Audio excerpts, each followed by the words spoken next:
sobat, Assalamualaikum warahmatullahi wabarakatuh. Bagaimana kabar kalian? Semoga kalian sehat ya. Terima kasih sudah klik video ini. Mari bagikan pengetahuan Islam dengan cara like, share, and subscribe channel Kepoin Islam. Semoga bermanfaat bagi kita semua. Kepoin Islam yuk. Di era perkembangan teknologi yang semakin canggih, umat manusia semakin mudah mengakses berbagai macam konten-konten digital. Mereka pun dapat mengakses konten-konten tersebut secara pribadi melalui ponsel ataupun smartphone yang mereka miliki. Meskipun begitu, tak jarang ada banyak orang yang justru memanfaatkan kecanggihan teknologi untuk hal-hal yang tak bermanfaat dan bahkan cenderung menjurus kepada hal-hal berbau maksiat. Seperti halnya mengakses konten-konten pornografi dan sebagainya. Biasanya mereka mengakses konten-konten negatif tersebut saat sedang sendirian ataupun tidak berada di sekitar banyak orang. Bagi umat Islam, perbuatan mengakses konten-konten negatif yang berbau pornografi jelas tergolong sebagai salah satu perbuatan dosa yang harus dihindari. Sayangnya, beberapa umat Islam masih menganggap perbuatan tersebut sebagai salah satu perbuatan dosa yang remeh. Terlebih, mereka menganggap bahwa tak ada satupun orang yang melihat mereka saat mengakses konten-konten tersebut. Meskipun luput dari penglihatan manusia, sebenarnya mereka tetap tidak bisa menghindar dari pengawasan Allah. Sebab Allah Maha mengetahui segalanya, bahkan hingga ke hal-hal yang tak terlihat oleh manusia. Sebagaimana Allah berfirman dalam Al-Quran surah An-Nisa ayat 108. Dalam ayat tersebut Allah berfirman, mereka bersembunyi dari manusia, tetapi mereka tidak bersembunyi dari Allah. Padahal Allah beserta mereka ketika pada suatu malam mereka menetapkan keputusan rahasia yang Allah tidak ridai. Dan adalah Allah Maha meliputi ilmunya terhadap apa yang mereka kerjakan. Berikut 5 akibat sering nonton video ese-ese. 5. Menggugurkan pahala.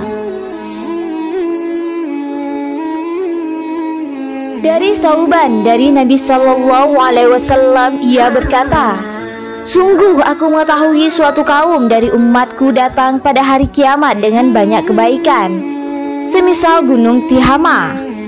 Namun Allah menjadikan kebaikan tersebut menjadi debu yang bertebaran. Sauban berkata, wahai Rasulullah, coba sebutkan sifat-sifat mereka pada kami supaya kami tidak menjadi seperti mereka, sedangkan kami tidak mengetahuinya. Rasulullah Shallallahu Alaihi Wasallam bersabda, adapun mereka adalah saudara kalian, kulit mereka sama dengan kulit kalian. Mereka menghidupkan malam dengan ibadah seperti kalian. Akan tetapi mereka adalah kaum yang jika bersepian mereka merobek tirai untuk bisa bermaksiat pada Allah. Hadis riwayat Ibnu Majah. Rupanya bermaksiat di saat sedang sendirian dapat membuat Allah sangat murka. Bahkan dosa dari perbuatan maksiat tersebut akan menghilangkan kebaikan-kebaikan ataupun amalan-amalan yang pernah dilakukan, bagaikan debu yang bertebaran sebagaimana disebutkan dalam hadis di atas. 4. Tidak diterima sholat selama 40 hari. Rasulullah Shallallahu Alaihi Wasallam bersabda, barang siapa melihat aurat saudaranya dengan sengaja, tidak diterima Allah Subhanahu Wa Taala sholatnya selama 40 hari dan tidak diterima doanya selama 40 subuh. Hadis riwayat Ahmad. Hadis tersebut sesuai dengan ancaman Allah Subhanahu wa Ta'ala di dalam Al-Quran, bahwa seseorang yang tidak memiliki etika akhlak akan menghapuskan amal ibadahnya tanpa ia sadari.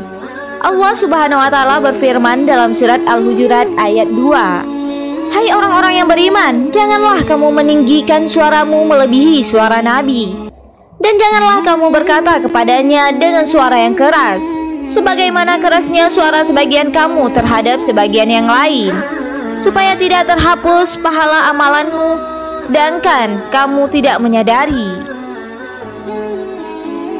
3. Allah sempitkan rezekinya. Salah satu ketentuan Allah Ta'ala yang diberi kepada orang-orang beriman ialah terhalangnya rezeki karena seorang hamba melakukan dosa. Dosa menghalangi seorang hamba dari berbagai jenis rezeki.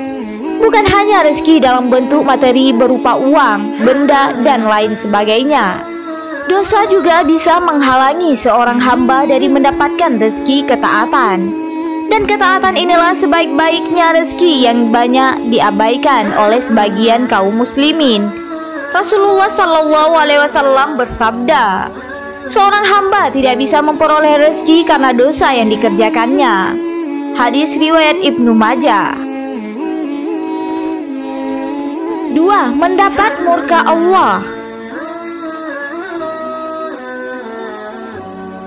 Allah berfirman dalam surat Az-Zukhruf ayat 76, dan tidaklah kami menganiaya mereka, tetapi merekalah yang menganiaya diri mereka sendiri.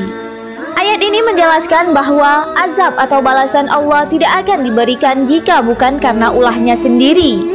Hal ini selaras dengan berbagai penyakit hati dan fisik yang ditimbulkan dengan menonton video negatif ini. Maka dari itu, syukurilah nikmat Allah yang telah Allah berikan kepada kita, dan jangan sekali-kali berbuat dosa. Allah juga berfirman dalam surat Ibrahim ayat 7, dan ingatlah juga tatkala Rabbmu memaklumkan, sesungguhnya jika kamu bersyukur, pasti kami akan menambah nikmat kepadamu. Dan jika kamu mengingkari nikmatku, maka sesungguhnya azabku sangat pedih. 1. Berujung kepada onani. Setiap kali orang yang menonton video pornografi pasti akan diiringi dengan perilaku onani. Dalam bahasa sehari-hari, pada laki-laki dikenal dengan onani, sedangkan pada perempuan dikenal dengan istilah masturbasi. Keduanya sama-sama dilakukan sendiri. Masturbasi adalah tindakan pemuas syahwat dengan merangsang alat kelamin sendiri. Menurut penelitian yang dilakukan ahli seksologi, masturbasi jauh lebih banyak dilakukan oleh laki-laki dibandingkan pada perempuan. Jika seseorang melakukan onani hanya untuk membangkitkan syahwat, hukum masturbasi dalam Islam adalah haram secara umum. Karena Allah Ta'ala berfirman dalam surat Al-Ma'arij ayat 29-31, dan orang-orang yang memelihara kemaluannya kecuali terhadap istri-istri mereka atau budak-budak yang mereka miliki, maka sesungguhnya mereka dalam hal ini tiada tercela. Barang siapa mencari yang dibalik itu, maka mereka itulah orang-orang yang melampaui batas. Alasan bahwa hukum masturbasi dalam Islam itu haram karena kegiatan ini dapat mendorong pelakunya untuk selanjutnya melakukan hubungan seksual. Hal ini yang dicegah dalam Islam. Nauzubillah, semoga kita semua dijaga oleh Allah dalam melakukan maksiat kepadanya. Amin, amin ya rabbal alamin. Wallahu a'lam bishawab.